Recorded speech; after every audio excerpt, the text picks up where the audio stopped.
Hello नमस्कार दोस्तों, free digital study में आपका स्वागत है। आप पढ़ रहे हैं कक्षा 12वीं एनसीईआरटी गणित, जिसमें आप अध्याय 1 संबंध एवं फलन की प्रश्नावली 1.4 के अंतर्गत उदाहरण 34 पढ़ेंगे। तो सबसे पहले देखिए यहाँ पे क्या कहा गया है। सिद्ध कीजिए कि जो योग वाली संक्रिया है और गुणा वाली संक्रिया है वो क्रम विनिमेय द्विआधारी संक्रिया है।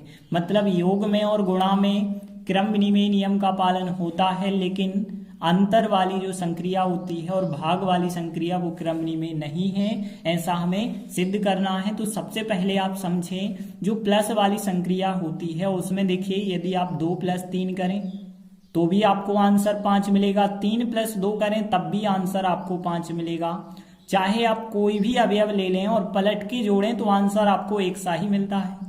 तो यहाँ पे इस वजह से हम कह सकते हैं कि जो धन वाली संक्रिया है वो क्रम विनिमेय है। अब गुणा वाली संक्रिया की बात करें तो यहाँ जो गुणा वाली संक्रिया, जैसे हमने 3 × 4 किया या 4 × 3 किया तो एक ही बात है। चाहे 3 × 4 करो या 4 × 3 करो, आंसर जो 12 आता है दोनों स्थिति में एक ही आता है। मतलब यहाँ भी क्रम विनिमेय नियम का पालन होता है गुणा वाली संक्रिया में। तो हमें योग वाली और गुणा वाली संक्रिया दर्शाना है कि क्रम विनिमेय है। तो देखिए हल में हम क्या लिखेंगे। यहाँ पे यदि हम प्लस संक्रिया की बात करें, योग संक्रिया जो है r × r से r पर है, तो इसका मतलब ये था पहला अवयव r का, दूसरा अवयव r का और आंसर भी r का। तो यहाँ पे इसमें यदि हम देखें तो a + b का मान जो है b + a के बिल्कुल बराबर होता है। जैसे आप एग्जाम्पल लेके भी हमने जो बताया है कि 2 + 3 का मान जो है 3 + 2 के बराबर होता है। दोनों मान आपस में कैसे होते हैं, बराबर होते हैं। तो हम कह सकते हैं कि आता है जो प्लस संक्रिया है, योग वाली संक्रिया है, वो क्रम विनिमेय है। ठीक है ना। तो यहाँ योग वाली जो संक्रिया है वो क्रम विनिमेय सिद्ध हो जाती है। अब देखिए हम गुणा वाली संक्रिया की बात कर लें तो हमने लिखा था जो गुणा वाली हमें संक्रिया दी गई है वह भी हमें r × r से दी गई है r पर। तो यहाँ पे पहला अवयव भी होगा रियल नंबर में से, वास्तविक संख्या से, दूसरा भी होगा और आंसर भी हमें r में मिलना चाहिए। तो इसमें भी हमने एग्जाम्पल में देखा कि यहाँ पे 3 × 4 करें या 4 × 3 करें तो एक ही आंसर आता है। तो हम लिखेंगे इसमें भी ए बी का मान, मतलब ए गुणित आप चिन्ह लगा के बताएंगे, ए गुणित बी का मान जो है बी गुणित ए के बिल्कुल बराबर होता है। जैसे हम एग्जाम्पल के तौर पे बता रहे हैं कि 3 × 4 का मान 4 × 3 के बराबर है। मतलब दोनों आंसर 12 और 12 आ रहे हैं। अतः जो गुणा वाली संक्रिया है क्रम विनिमेय है। तो देखिए हमने लिखा था गुणा वाली जो संक्रिया है वो क्रम विनिमेय है। अब यदि आगे हम बात करें तो देखिए अब आगे हमें माइनस की बात करनी है और भाग की बात करनी है, मतलब अंतर और भाग। तो देखिए आपको पता है कि यदि आप यहाँ पे 2 - 3 करें तो -1 आंसर आएगा, जबकि 3 में से 2 घटाएं तो +1 आंसर आता है। मतलब अलग अलग आंसर आते हैं। तो जो माइनस की संक्रिया है अंतर वाली, यह क्रम विनिमेय नहीं है। और भाग वाली संक्रिया की बात करें, जैसे हमने कहा यहाँ पे कि 10 में यदि हमें 5 का भाग देना है तो फिर आंसर कितना आएगा, 2 आएगा। लेकिन 5 में 10 का भाग देना है तो फिर 5/10, और 5/10 को आप 1/2 भी लिख सकते हैं। 1/2 को आप 0.5 भी कह सकते हैं। तो यहाँ से स्पष्ट है कि जो भाग वाली संक्रिया है वह भी क्रम विनिमेय का पालन नहीं करती है। तो देखिए हम लिखेंगे, लेकिन यहाँ पे जो माइनस वाली संक्रिया है, अंतर वाली संक्रिया की यदि हम बात करें तो r × r से जो r पर है, मतलब पहला अवयव r का, दूसरा अवयव r का और आंसर भी r का, इसमें a में से b घटाओ और बी में से ए घटाने पे जो आंसर आते हैं वो अलग अलग आते हैं, दोनों बराबर नहीं आते हैं। जैसे हम एग्जाम्पल देके बता सकते हैं कि हम 2 में से 3 को घटा रहे हैं, -1 आ रहा है, तथा यदि हम 3 में से 2 को घटा रहे हैं तो +1 आ रहा है। तो हम कह सकते हैं चूंकि यहाँ पे ये 2 - 3 बराबर नहीं आता है 3 - 2 के, अतः जो माइनस वाली संक्रिया है वो क्रमनी में नहीं है। इसके बाद देखिए हम भाग वाली संक्रिया की यदि हम बात करें तो तथा, अब लिखा हमने भाग वाली जो संक्रिया है, यह संक्रिया भी हमें r क्रॉस r से r पर ही दी गई है, मतलब पहला अवयव r का, दूसरा भी r का होना चाहिए और आंसर भी r का होना चाहिए। तो हमने इसमें भी एग्जाम्पल में देखा कि इसमें यदि हम a भागित b करते हैं तो इसका मान जो है b भागित a के बिल्कुल बराबर नहीं आ रहा है। जैसे हम एग्जाम्पल के तौर पे बता सकते हैं, कोई भी अवयव लेके, जैसे हमने कहा कि 10 भागित 5 कीजिए, तो क्या करेंगे आप 10/5, और 10/5 भाग का मतलब बटे होता है ना, तो 10/5, 10/5 कितना आंसर आया 2। यदि हम बात करें तथा यहाँ पे यदि 5 भागित 10 लिखते तो इसका मतलब होता 5/10, और यहाँ पे यदि इन्हें सरल करते 5 एकम 5, 5 दूनी 10, तो यहाँ पे देखिए एक बात स्पष्ट है कि दोनों बराबर नहीं आ रहे हैं। तो हम कह सकते हैं चूंकि 10 भागित 5 का मान बराबर नहीं आ रहा है 5 भागित 10 के, इस वजह से हम कह सकते हैं कि जो भाग वाली संक्रिया है क्रमनी में नहीं है। तो हमने लिखा था भाग वाली जो संक्रिया है वो क्रमनी में नहीं है। तो इस प्रकार से हमें सिद्ध करना था कि प्लस वाली जो संक्रिया है क्रमनी में है, गुणा वाली भी क्रमनी में है, लेकिन अंतर और भाग वाली जो संक्रिया है वो क्रमनी में नहीं है, और हमारा सवाल यही सिद्ध हो जाता है। अगला उदाहरण 35वां देखिए, सिद्ध कीजिए कि a स्टार b बराबर यदि a + 2b द्वारा परिभाषित एक स्टार संक्रिया है जो कि r क्रॉस r से r पर है, यह क्रमनी में नहीं है, ऐसा हमें सिद्ध करना है। तो देखिए सबसे पहले हम दिया है लिख लेते हैं, और दिया है में यह चीज लिखेंगे a स्टार b का मान a + 2b है, जहां पे स्टार संक्रिया जो है r क्रॉस r से r पर है। तो देखिए हमने जो कुछ दिया गया है वो लिखा, देखिए क्रमनी में नहीं है, ऐसा हमें सिद्ध करना है। तो देखिए हम कोई भी आप एग्जाम्पल ले सकते हैं, जैसे हमने यहाँ पे 2 और 3 का एग्जाम्पल लिया। तो यदि हम बात करें 2 स्टार 3 का यदि मान निकालते हैं तो देखिए a का मान जो है कितना रखेंगे 2 रखेंगे, 2 लिखा, b का मान कितना रखेंगे 3 रखेंगे। देखिए 3 दूनी 6 और 2 कितना आंसर आएगा 8। यदि हम 3 स्टार 2 निकालते तो इसका मतलब होता a का मान 3 होता, 2 और b का मान 2 होता। अब देखिए 2 दूनी 4 और 3 कितना आंसर आता 7। तो यहाँ पे एक बात स्पष्ट है कि 2 स्टार 3 का मान 3 स्टार 2 के बराबर नहीं आ रहा है, इस वजह से जो संक्रिया है वो क्रमनी में नहीं है। तो आप यहाँ पे एग्जाम्पल लेके ही बताएंगे कि यहाँ पे यदि हमने देखा 2 स्टार 3 का मान देखा तो 2 स्टार 3 का मान a के स्थान पे 2 रखा, 2 b के स्थान पे 3 रखा, और फिर देखिए यहाँ पे 2 और 3 दूनी 6, 6 और 2 जोड़ा तो 8 आया। तथा यदि हमने यहाँ पे 3 स्टार 2 किया तो यहाँ a का मान हमने 3 रखा और फिर 2 लिखा और b का मान 2 लिखा है, और 3 यहाँ 2 गुणे 2 करेंगे तो 4, 4 और 3 होगा 7। तो अब आप कह सकते हैं कि चूंकि यहाँ 2 स्टार 3 का जो मान है वो बराबर नहीं आ रहा है 3 स्टार 2 के, अतः जो स्टार संक्रिया है क्रमनी में नहीं है। तो हम लिख देते हैं द स्टार संक्रिया क्रमनी में नहीं है, और यही हमें सिद्ध करना था। देखते हैं अगला उदाहरण दिया गया 36वां। तो देखिए क्या है क्वेश्चन, सिद्ध कीजिए कि वास्तविक संख्याओं के समुच्चय R में योग तथा गुणा साहचर्य द्विआधारी संक्रियाएं हैं। मतलब अभी तक हमने क्रमनी में पढ़ा, लेकिन अब आगे बात साहचर्य की। तो साहचर्य होता क्या है, तो देखिए साहचर्य जो होता है 3 संख्याओं ए बी सी के बीच होता है।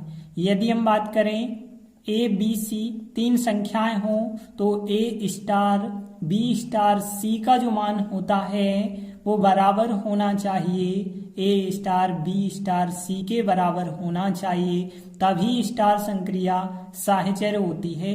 कहने का मतलब है यदि आप योग संक्रिया की बात कर रहे हैं तो स्टार की जगह आपको प्लस चिन्ह लगाना होगा, और यदि गुणा संक्रिया की बात कर रहे हैं तो स्टार की जगह गुणा लगाना होगा, और व्यवकलन की बात कर रहे हैं घटाने की तो आपको यहाँ घटाने का चिन्ह लगाना होगा, और भाग की बात कर रहे हैं तो आपको भाग का चिन्ह लगाना होगा। तो आप याद रखेंगे साहचर्य जो नियम होता है वो 3 राशियों के बीच होता है। पहले आप ए और बी में कोष्टक लगाते हैं, फिर जो है सी बाहर लिखते हैं, लेकिन यहाँ जो बराबर साइड होता है उसमें बी और सी में कोष्टक लगाते हैं, ये बाहर लिखा होता है। तो देखिए हमें यहाँ दर्शाना था कि वास्तविक संख्याओं के समुच्चय में योग तथा गुणा साहचर्य हैं। मतलब यदि हम यहाँ प्लस का चिन्ह लगा देते हैं स्टार की जगह तो ये आपस में बराबर होते हैं, ऐसा हमें दर्शाना है। गुणा भी यदि हम लगा देते हैं तब भी बराबर होते हैं, लेकिन यदि हम घटाने का चिन्ह लगा देते हैं तो वो बराबर नहीं होते हैं, और भाग का चिन्ह लगा देते हैं तब भी बराबर नहीं होते हैं, ऐसा हमें दर्शाना होगा। तो देखिए सबसे पहले हम योग की बात करेंगे कि योग वाली संक्रिया साहचर्य है। तो हम लिखेंगे यहाँ आर में, यहाँ वास्तविक संख्याओं के समुच्चय में जो योग संक्रिया है, योग क्या है, एक द्विआधारी संक्रिया जो है साहचर्य है। देखिए हमने लिखा यहाँ आर में योग संक्रिया साहचर्य है। अब साहचर्य क्यों है, क्योंकि आप कारण बताएंगे कि ए, अब देखिए योग की बात कर रहे हैं तो सब जगह प्लस चिन्ह आप लगा देंगे, तो ए प्लस बी प्लस सी का जो मान होता है वो बराबर होगा ए प्लस बी प्लस सी के, बिल्कुल बराबर होगा। जैसे आप एग्जाम्पल लेके बता सकते हैं। देखिए जैसे हमने एग्जाम्पल यहाँ पे लिया, ए बराबर जैसे मान के चलिए 1 ले लिया, बी बराबर 2 ले लिया, और सी बराबर हमने 3 ले लिया। और फिर देखिए हमने अब मान यहाँ पे निकाला है, यहाँ पे ए प्लस बी प्लस सी का मान निकाला, और एक बार ए और बी में हमने कोष्टक लगा के लिखा। तो देखिए यहाँ पे मान क्या आएगा, ए का मान 1 रखेंगे आप, बी का मान 2 रखेंगे, और फिर जो है प्लस सी का मान रखेंगे। सी का मान कितना रखना है, 3। पहले आप कोष्टक को सॉल्व करेंगे तो 2 और 1 जोड़ेंगे 3, फिर बाकी बचा होगा जो 3 वो लिखा हमने, 3 और 3 जोड़ेंगे तो कितना होगा, 6 होगा। अब देखिए तथा यदि हमने इस प्रकार से निकाला होता कि ए आगे लिखते, बी प्लस सी यहाँ पे लिखते कोष्टक में, तो देखिए ए का मान 1 रखते, और कोष्टक के अंदर बी प्लस सी मतलब 2 प्लस 3 रखते, तो यहाँ पे 1 आता और 3 2 5 होते, 5 और 1 कितना आता, 6 आ रहा है। मतलब आप कह सकते हैं कि यह आपस में कैसे आ रहे हैं, बराबर आ रहे हैं। तो इस वजह से जो योग संक्रिया है वो साहचर्य है। इसी प्रकार से जो गुणा संक्रिया है वह भी साहचर्य होगी। तो हमने लिखा इसी प्रकार जो गुणा वाली संक्रिया होगी आर में, मतलब जो वास्तविक संख्याएं होती हैं उसमें जो गुणा संक्रिया है, गुणा संक्रिया भी जो है साहचर्य होगी। गुणा जो संक्रिया है साहचर्य है। साहचर्य क्यों होगी, क्योंकि अभी जो है हम प्लस चिन्ह लगा रहे थे, प्लस चिन्ह की जगह यदि हम गुणा लगा देते हैं तो ए गुणा बी गुणा सी का जो मान होगा वो बराबर होगा ए गुणा बी गुणा सी के, बिल्कुल बराबर होगा। जैसे आप एग्जाम्पल लेके भी बता सकते हैं। जैसे देखिए हमने कोई भी एग्जाम्पल लिया यहाँ पे, जैसे हमने ए का मान समझ लीजिए इस बार 2 ले लिया, बी का मान 3 ले लिया, और सी का मान हमने 4 ले लिया। अब इसका मान हम निकालेंगे और इसका निकालेंगे, बराबर आता है या नहीं आता है। तो देखिए अब हमने जो मान निकाला यहाँ पे ए गुणा बी और फिर गुणा सी का चिन्ह लगा के इसका मान निकालेंगे। तो देखिए ए का मान 2 लिखेंगे आप, फिर गुणा का चिन्ह लगाएंगे, बी का मान कितना लिखेंगे 3, फिर कोष्टक बनाएंगे, फिर गुणित सी का मान कितना रखेंगे 4। अब देखिए पहले हमें कोष्टक सॉल्व करना, 3 गुणित 2 करेंगे 6, फिर 6 गुणित 4 करेंगे तो 6 गुणित 4 कितना होगा 24 होगा। अब देखिए यदि आप जो है इसका मान निकालते तो भी क्या इतना ही आता, ए गुणित, अब देखिए बी और सी में कोष्टक लगाना, बी गुणित सी करना है, ए का मान रखेंगे आप 2 गुणित कोष्टक के अंदर बी और सी का मान रखेंगे तो 3 गुणित 4। पहले आप कोष्टक सॉल्व करेंगे तो 4 3 12 होगा, 2 तो आपको लिखना पड़ेगा गुणित 4 3 12 हो गया और 12 गुणित 2 करेंगे तो आंसर कितना आया है 24 आया है। तो इस वजह से हमने कह दिया था कि जो गुणा संक्रिया है वो साहचर्य है। अब आगे जो है हम बताएंगे व्यवकलन वाली जो है साहचर्य नहीं है और भाग वाली संक्रिया भी साहचर्य नहीं है। तो यहाँ पे हम लिखेंगे कि परंतु यहाँ पे जो व्यवकलन की संक्रिया है तो देखिए हम क्या लिखेंगे कि आर में व्यवकलन मतलब घटाने की जो संक्रिया है वो साहचर्य नहीं है, क्योंकि हमें सिद्ध भी करना साहचर्य नहीं है तो हमने लिख भी दिया कि साहचर्य नहीं है।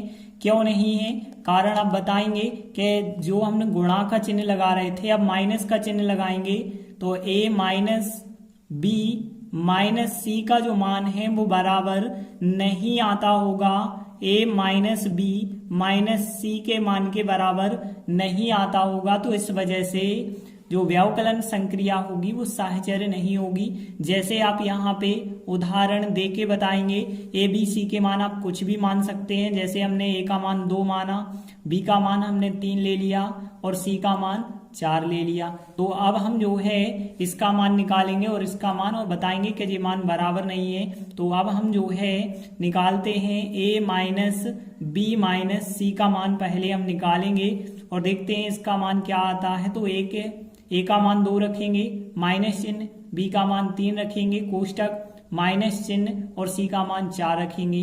पहले आपको कोष्टक सॉल्व करना है तो 2 में से 3 घटाएंगे -1 और फिर बचा -4 और देखिए -1 और -4 टोटल करेंगे -5 हो जाएगा।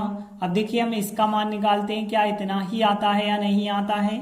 तो हमने लिखा यहाँ तथा यहाँ पे अब हम a को बाहर रखेंगे, a माइनस बी माइनस सी करेंगे तो देखिए क्या आता है। a का मान हमने 2 रखा माइनस चिन्ह और फिर कोष्टक लगा के b का मान 3 रखा माइनस चिन्ह, c का मान कितना रखा 4 रखा। अब देखिए पहले हमें कोष्टक सॉल्व करना है तो 2 तो हमने लिखा माइनस चिन्ह लिखा। देखिए 3 में से यदि 4 घटाएंगे तो अंदर बचा होगा -1 और देखिए यदि आप कोष्टक खोलेंगे तो माइनस माइनस प्लस का 1 बनेगा तो 2 और 1 यहाँ पे 3 प्राप्त हुआ है। तो इस वजह से ये बराबर नहीं आ रहे थे। तो हमने यही बात लिखी कि ये आपस में बराबर नहीं आ रहे हैं। तो यहाँ पे आप चाहें तो बता भी सकते हैं कि चूंकि हमने जो है 2 -3 -4 का मान जो है यहाँ पे बराबर नहीं मिला था हमें 2 -3 -4 के, इस वजह से ही हमने कहा था कि जो व्यवकलन संक्रिया है साहचर्य नहीं है। अब देखिए इसी प्रकार से हमें बताना है कि भाग वाली संक्रिया भी साहचर्य नहीं है। तो हम बिल्कुल यही बात लिखेंगे कि यहाँ आर में जो भाग संक्रिया है साहचर्य नहीं है लिखेंगे और यहाँ भाग का चिन्ह बनाएंगे और यहाँ बराबर नहीं है का चिन्ह लगाएंगे। तो देखिए हमने लिखा है इसी प्रकार आर में जो भाग संक्रिया है वह भी साहचर्य नहीं होगी, क्योंकि यहाँ पे जो हमने अब माइनस चिन्ह लगाया था भाग का चिन्ह लगा के बताएंगे यह आपस में बराबर नहीं आते हैं। जैसे यहाँ पे भी हम एग्जाम्पल ले लेते हैं, जैसे यदि हम ए का मान 2 रखें, बी का मान यदि हम 3 रखें और सी का मान यदि हम 4 रखें। देखिए जो मान आप रखते हैं ये सभी मान रियल नंबर के अंतर्गत होने चाहिए, क्योंकि आर की बात कर रहे हैं। अब देखिए हम इसका मान निकालेंगे और इसका मान और बताएंगे कि ये बराबर नहीं आते हैं। तो देखिए अब हमने यहाँ से मान निकालना स्टार्ट किया तो a भाग b और फिर जो है भागित c हमने लिखा। देखिए a का मान हमने रखा 2 भागित 3 और फिर यहाँ पे c का मान कितना है भाग 4। तो देखिए ABC के मान हमने रखे, इसे सॉल्व करेंगे तो देखिए भाग को हम बटे कह सकते हैं तो 2/3 हो जाएगा, 2/3 फिर भाग का चिन्ह फिर होगा 4। अब देखिए यहाँ पे ध्यान देना 2/3 लिखा हमने और फिर भाग का मतलब होता है बटे, तो बटे तो ये लगाया हमने और 4 बटे में रखना है तो 4 हमने बटे में रखा।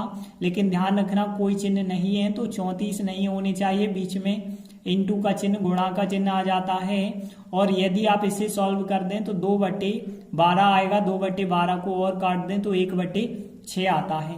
अब देखिए हम इसका मान निकालेंगे तो हमने लिखा था यदि हम देखें ए भाग बी, फिर भाग का चिन्ह सी। यदि हम इसका मान निकालें तो ए का मान 2 रखा हमने, फिर भाग का चिन्ह, बी का मान 3 रखा, भाग का चिन्ह, फिर 4, तो देखिए 2 लिखा हमने, फिर भाग का चिन्ह।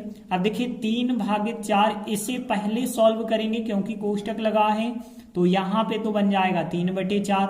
अब देखिए यहाँ पे ध्यान दीजिए 2 लिखा हमने, और देखिए भाग का मतलब होता है बटे बटे लगाया, और 3/4 लिखा है। अब देखिए बटे के बटे जब संख्या लिख जाती है तो वो पलट के ऊपर आती है और गुणा के रूप में आती है। तो 3/4 जब पलट के ऊपर आएगा तो 4/3 बन जाएगा। यहाँ पे आंसर आएगा आपका 8/3। तो देख सकते हैं दोनों बराबर नहीं आ रहे हैं। तो हमने लिखा चूंकि इसका मान जो है 2/3/4 का मान बराबर नहीं आया है 2/3/4 की, तो इस वजह से जो भाग वाली संक्रिया है वो भी साहचर्य नहीं है, और गुणा वाली संक्रिया साहचर्य थी, योग वाली थी, लेकिन व्यवकलन वाली नहीं थी। तो आपका सवाल सिद्ध हो जाता है कि योग और गुणा वाली संक्रिया तो साहचर्य है, लेकिन व्यवकलन मतलब घटाना और भाग वाली जो संक्रिया है वो साहचर्य नहीं है। तो देखिए अगला सवाल दिया गया है, सिद्ध कीजिए कि एक संक्रिया दी गई है स्टार संक्रिया ए स्टार बी बराबर होता है यदि ए प्लस 2b द्वारा प्रदत्त जो स्टार संक्रिया है वो रियल नंबर से रियल नंबर पे है, और हमें बताना है कि यह संक्रिया साहचर्य नहीं है। तो देखिए साहचर्य नहीं है का मतलब है कि ए स्टार बी स्टार सी का मान ए स्टार बी स्टार सी के बिल्कुल बराबर नहीं आता होगा। तो देखिए सीधा हमने बिल्कुल यही बात लिखी जो बात क्वेश्चन में बताई गई कि ए स्टार बी बराबर है ए प्लस 2b द्वारा प्रदत्त जो संक्रिया है वो साहचर्य नहीं है। क्यों नहीं है? क्योंकि आप कारण बता देते हैं, क्योंकि इसमें जो है ए स्टार बी का जो मान है और उसका सी के साथ स्टार करें वो बराबर नहीं आएगा, ए स्टार बी स्टार सी के बराबर नहीं आएगा। क्यों नहीं आएगा? क्योंकि जैसे आप यदि ए और बी सी के मान रखें, जैसे हम यहाँ पे ए बी सी के मान रखते हैं, जैसे ए का मान हमने 2 रखा, बी का मान हमने 3 रखा और सी का मान हमने यहाँ पे 4 रखा, तो फिर देखिए यदि हम यहाँ पे मान निकालें ए स्टार बी स्टार सी का यदि मान निकालते हैं तो चेक करेंगे कि अब मान कितना आता है, फिर इसका मान भी चेक करेंगे तो दोनों मान बिल्कुल बराबर नहीं आते होंगे। तो देखिए कैसे निकालेंगे, ए का मान कितना रखा हमने 2 रखा, तो 2 स्टार 3 और फिर स्टार करना है हमें 4। देखिए पहले हमें 2 स्टार 3 का मान रखना होगा। देखिए जब ए स्टार बी का मतलब ए प्लस 2b है तो यहाँ 2 स्टार 3 का मतलब क्या होगा, 2 होगा प्लस 2 और बी का मान कितना होगा 3। तो ध्यान देना, देखिए ए का मान कितना है 2, तो 2 रखा हमने, फिर 2 लिखा, फिर बी का मान कितना रखना है 3 रखना है, और फिर यहाँ पे जो भी इसका आंसर होगा उसका हमें 4 के साथ स्टार करना होगा। यहाँ पे 3 दूनी 6 और 2 8, और यहाँ पे 8 बन चुका है और स्टार 4। अब 8 स्टार 4 का हमें मान निकालना होगा, तो कैसे निकालेंगे, देखिए ए प्लस 2b करना है, ए का मान होगा 8 प्लस 2, बी का मान कितना होगा 4। तो यहाँ पे देखिए 4 दूनी 8 और 8 और टोटल करेंगे तो कितना आएगा 16। तो यहाँ पे जो मान 16 आया है इसका भी मान देखते हैं क्या आता है। यहाँ पे यदि हम इसका भी मान निकालें तो देखिए ए स्टार बी स्टार सी, अब बी और सी में हम कोष्टक लगा के इसका मान निकालेंगे तो देखिए 2 स्टार बी और सी का मान रखेंगे तो 3 स्टार 4 रखा हमने मान, देखिए हमने 2 लिखा फिर स्टार का चिन्ह, 3 स्टार 4 का मान निकालते हैं तो क्या आएगा, देखिए ए स्टार बी का मतलब ए प्लस 2b है और ए का मान 3 है, तो हमने 3 लिखा प्लस फिर 2 लिखेंगे और फिर बी का मान कितना है यहाँ पे 4 है तो 4 रखेंगे। और आगे यदि आप सॉल्व करेंगे तो 2 स्टार लिखा हमने और यहाँ 4 दूनी 8 और 3 और कितने हो गए 11 हो गए। 2 स्टार 11 का मान यदि हम देखें तो जे हो जाएगा ए, जे हो जाएगा बी, तो ए स्टार बी का मतलब ए प्लस 2b है, तो यहाँ ए लिखा हमने प्लस 2 लिखा और फिर बी लिखा। अब देखिए 11 दूनी 22 और 2 और जोड़ेंगे तो कितना आंसर मिला हमें 24 मिला है। तो हम कह सकते हैं दोनों बराबर नहीं आ रहे हैं। तो चूंकि हमने कहा कि 2 स्टार 3*4 का जो मान है वो बराबर नहीं आया है, 2*3*4 के बराबर नहीं आया है, इसलिए स्टार संक्रिया साहचर्य नहीं है। तो हमने लिखा था है स्टार संक्रिया साहचर्य नहीं है और हमें यही सिद्ध करना था। तो इस प्रकार से हमने 4 महत्वपूर्ण उदाहरण किए। आगे के वीडियो में हम आगे के उदाहरण करेंगे। धन्यवाद।